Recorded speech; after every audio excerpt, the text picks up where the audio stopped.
ఇక ఉమ్మడి నిజామాబాద్ జిల్లాలో మిల్లర్ల భాగోతం బయటపడుతోంది. విజిలెన్స్ తనిఖీలు మొదలు పెట్టగానే అక్రమాల పుట్ట వెలుగులోకి వచ్చింది.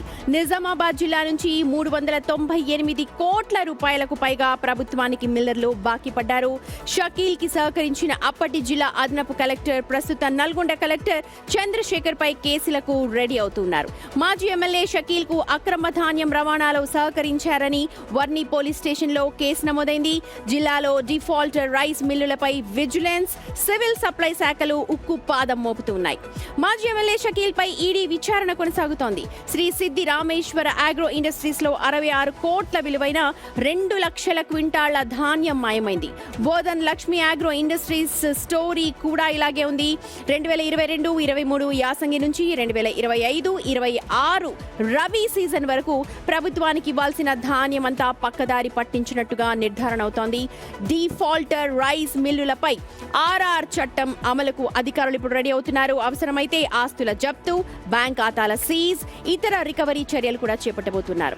ప్రభుత్వం ఏటా కస్టమ్ మిల్లింగ్ రైస్ కోసం మిల్లులకు ధాన్యం కేటాయించడం, మిల్లర్లు ప్రభుత్వానికి పూర్తి స్థాయిలో బియ్యం అప్పగించకపోవడం, కోట్ల విలువైన సిఎంఆర్ ను పక్కదారి పట్టించడం షరా మామూలుగా మారిపోయింది. వాస్తవానికి సిఎంఆర్ కు సంబంధించి మిల్లుల్లో రెవెన్యూ సిబ్బంది, అదనపు కలెక్టర్లు రెగ్యులర్ గా చెకింగ్స్ చేయాలి. తేడా వచ్చిన చోట చర్యలు చేపట్టాలి. కానీ ఇలా జరగకపోవడం వల్లే అక్రమాలు పెరుగుతున్నాయంటున్నారు. మా ప్రతినిధి రాజేష్ లైవ్ లో జాయిన్ అవుతున్నారు. రాజేష్, రెగ్యులర్ గా తనిఖీలు చేపట్టకపోవడం వల్లే ఇప్పుడు ఇలాంటి పరిస్థితులు వచ్చాయా? ఇకపై ఏం చేయబోతున్నారు? ఉమ్మడి నిజామాబాద్ జిల్లాకు సంబంధించి సిఎంఆర్ రైసు విషయంలో ప్రభుత్వం నుంచి తీసుకొని కోట్ల రూపాయలు ప్రభుత్వానికి ఎగ్గొట్టి ఇటు రాజకీయ నేతలు ఉన్నారు, ఇందులో అధికారులు ఉన్నారు.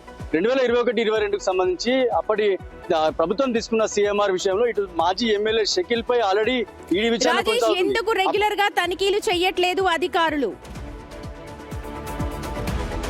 ఇందులో కేవలం అధికారులే దీంట్లో ఇన్వాల్వ్ ఉండి అక్రమాలకు పాల్పడుతున్న కోణంలో ఈ రోజు ఇప్పుడు విజిలెన్స్ ఎన్ఫోర్స్మెంట్ అధికారులు దాడి చేస్తున్నారు. 2021-22 రోజు ఏదైతే నల్గొండ కలెక్టర్ గా ఇప్పుడు ప్రజెంట్ పనిచేస్తున్నాడు, ఇప్పుడు అప్పుడు నిజామాబాద్ లో జాయింట్ కలెక్టర్ గా పనిచేశాడు.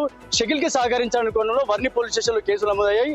ఇదంతా కూడా కేంద్ర దర్యాప్తు సంస్థ ఇప్పటివరకు విచారణ చేస్తుంది. క్వశ్చన్ రిపీట్ చేస్తాను. ఎందుకు అధికారులు తరచూ ఇక్కడ తనిఖీలు చేయట్లేదు? ఎందుకు అలసత్వాన్ని వహిస్తున్నారు?